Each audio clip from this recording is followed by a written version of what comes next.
అందరికీ నమస్కారం. Welcome back to Vamshi Krishna academy. మనం TG TET and DSC classes చూస్తున్నాము. ఇందులో భాగంగా మనం అలంకారాలు చూస్తున్నాము.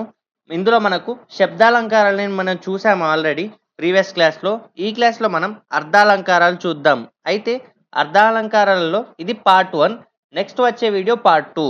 ఈ రెండు కూడా చూడండి, ఓకేనా. ప్రీవియస్ క్లాస్ కూడా చూడండి శబ్దాలంకారాలు. దీని ద్వారా మనకి ఏమవుతుందంటే అలంకారాల గురించి ఒక ఐడియా అనేది వస్తుంది. అంటే దాదాపు మనం అన్ని అలంకారాలు కూడా ఇక్కడ కవర్ చేస్తాము ఈ 3 క్లాసెస్లలో.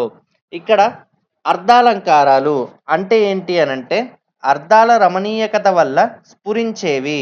వీటిని ఏమంటారంటే అర్ధాలంకారాలు అంటారు. ఇక్కడ మొదటిది ఉపమాలంకారం. ఓకే, అంటే ఏంటి అంటే ఉపమేయానికి ఉపమానంతో చక్కని పోలికను చూసి అందంగా వర్ణించి చెప్పడం. ఓకేనా. ఉపమేయానికి ఉపమానంతో చక్కని పోలికను, ఓకేనా, చూసి అందంగా వర్ణించి చెప్పడం. ఓకేనా. ఈ సూత్రం కూడా గుర్తుంచుకోవాలి. ఉదాహరణ చూసినట్టయితే ఆమె ముఖం చంద్రబింబం వలె అందంగా ఉన్నది. అంటే ఇక్కడ ఉపమేయం అంటే ఏంటి అంటే దేనిని పోలుస్తున్నామో తెలిపేది. దేన్ని పోలుస్తున్నాం ఇక్కడ? ఆమె ముఖం అంటే ముఖంని ఇక్కడ మనం పోలుస్తున్నాము. ఉపమానం అంటే ఏంటి? దేనితో పోలుస్తున్నామో తెలిపేది. దేనితో పోలుస్తున్నాం? ఆమె ముఖంని చంద్రబింబంతో ఇక్కడ మనం పోలుస్తున్నాము. ఇక్కడ సూత్రం అదే కదా. ఉపమేయానికి ఉపమానంతో చక్కని పోలికను చూసి అందంగా వర్ణించి చెప్పడం. ఇలా మనకు వచ్చినట్టయితే దీన్ని ఏమంటారు? ఉపమాలంకారం అంటారు. ఇక్కడ మనం రెండవ అలంకారం ఇక్కడ చూద్దాము. ఉత్ప్రేక్షాలంకారం అంటే ఏంటంటే ఇందాక చూసింది ఉపమాలంకారం, ఇప్పుడు ఉత్ప్రేక్షాలంకారం అంటే ఉపమేయాన్ని ఉపమానంగా ఊహించడం. ఓకేనా.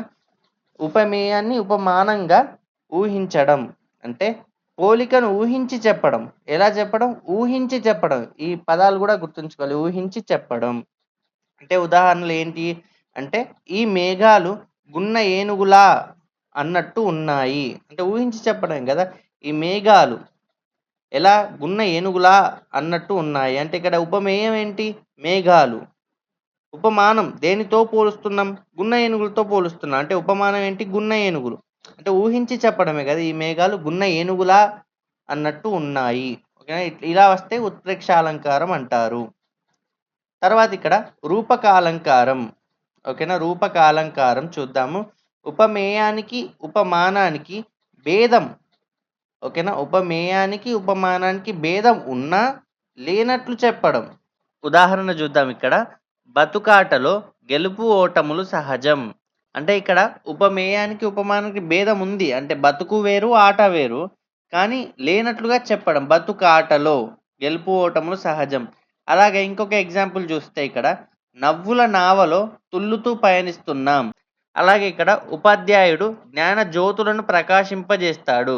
ఇలా ఉన్నట్టయితే మనకి ఇక్కడ రూపకాలంకారం అంటారు. అంటే ఉపమేయానికి ఉపమానానికి భేదం ఉన్నా కూడా, డిఫరెన్స్ ఉన్నా కూడా లేనట్లుగా చెప్పడం. తర్వాత ఇక్కడ చూస్తే అతిశయోక్తి అలంకారం. ఓకేనా. అంటే ఉపమేయాన్ని దాచి ఉపమానం మాత్రమే వర్ణించడం, లేదా గోరంతలు కొండంతలుగా చేసి వర్ణించడం. ఓకేనా. ఈ సూత్రం కూడా చాలా ఇంపార్టెంట్. అంటే ఇక్కడ ఏంటి అంటే ఒక వస్తువును కానీ విషయాన్ని కానీ ఉన్నదానికంటే ఎక్కువ చేసి చెప్పడం. ఓకేనా. అంటే హిమాలయ శిఖరాలు ఆకాశాన్ని తాకుతున్నాయి. అంటే హిమాలయ శిఖరాలు నిజంగా ఆకాశాన్ని తాకాయి కదా. కానీ అలా ఒక విషయాన్ని, ఒక వస్తువుని కానీ విషయాన్ని కానీ ఉన్నదానికంటే ఎక్కువ చేసి చెప్పడాన్ని ఇక్కడ ఏమంటారంటే అతిశయోక్తి అలంకారం. ఆ తర్వాత మనం ఇక్కడ చూస్తే ఐదవది స్వభావోక్తి అలంకారం. అంటే ఏదైనా విషయాన్ని ఉన్నది ఉన్నట్లుగా వర్ణించడమే స్వభావోక్తి. అంటే ఉన్నది ఉన్నట్లుగానే వర్ణించడం ఇక్కడ. అంటే ఉదాహరణకు శివాజీ ఎర్రబడిన కన్నులతో ఉన్నాడు. ఇక్కడ ఉన్నది ఉన్నట్లుగా చెప్పడం అవుతుంది కదా. ఇక్కడ మనకి ఏది ఊహించి చెప్పడం కానీ ఎక్కువ చేసి చెప్పడం కానీ ఏది లేదు కదా. శివాజీ ఎర్రబడిన కన్నులతో ఉన్నాడు అంటే ఏంటి? ఇది స్వభావోక్తి అలంకారం. తర్వాత ఇక్కడ చూస్తే ఆరవది శ్లేషాలంకారం. అంటే ఏంటి అంటే నానార్థాలను కలిగి ఉంటుంది. అంటే ఒకే శబ్దం రెండు వేర్వేరు అర్థాలను కలిగి ఉంటుంది. ఇది గుర్తుంచుకోవాలి ఈ విధంగా. అంటే ఇక్కడ ఉదాహరణలు చూద్దాము. మిమ్ము మాధవుడు రక్షించుగాక. అంటే ఇక్కడ మనం అనుకున్నాం కదా, ఒకే శబ్దం రెండు వేర్వేరు అర్థాలను కలిగి ఉండడం. అంటే ఇక్కడ అర్థం ఏంటి అంటే మిమ్ము మాధవుడు. ఇక్కడ మాధవుడు అంటే ఎవరు? విష్ణువు. అంటే మిమ్ము విష్ణువు రక్షించుగాక అవుతుంది. ఇక్కడ చూసినట్టయితే ఇక్కడ మిమ్ము ఉమాధవుడు. ఓకేనా? ఉమాధవుడు అంటే శివుడు అవుతాడప్పుడు. రక్షించుగాక అంటే ఫస్ట్ దాంట్లో మనకు అర్థం ఏమొచ్చింది? మిమ్ము మాధవుడు అంటే విష్ణువు రక్షించుగాక అవుతుంది. ఇక్కడ మిమ్ము ఉమాధవుడు అంటే శివుడు రక్షించుగాక అవుతుంది. అంటే శబ్దం ఒకటే అయినా కూడా అర్థాలు మాత్రం ఇక్కడ వేర్వేరుగా ఉంటాయి. ఇంకొక ఉదాహరణ చూద్దాం ఇక్కడ. మానవ జీవనం సుకుమారం. మనకు తెలుసు మానవ అంటే మనిషి. ఓకేనా? మనిషి జీవనం సుకుమారం అవుతుంది. అదే ఇక్కడ మా నవజీవనం సుకుమారం అంటే ఏంటి? నవ అంటే ఆధునికం కదా! ఇక్కడ ఈ విధంగా ఒకే శబ్దం అయినప్పటికి కూడా ఇక్కడ అర్థాలు మాత్రం వేర్వేరు ఉంటాయి. దీన్నే మనం ఏమంటారంటే ఇక్కడ శ్లేషాలంకారం అంటారు. తర్వాత ఈ క్లాస్‌లో మన చివరి అలంకారం ఏంటి అంటే అర్థాంతర న్యాసాలంకారం. అంటే ఇక్కడ విశేషాన్ని సామాన్యంతో లేదా సామాన్యాన్ని విశేషంతో చెప్పడం.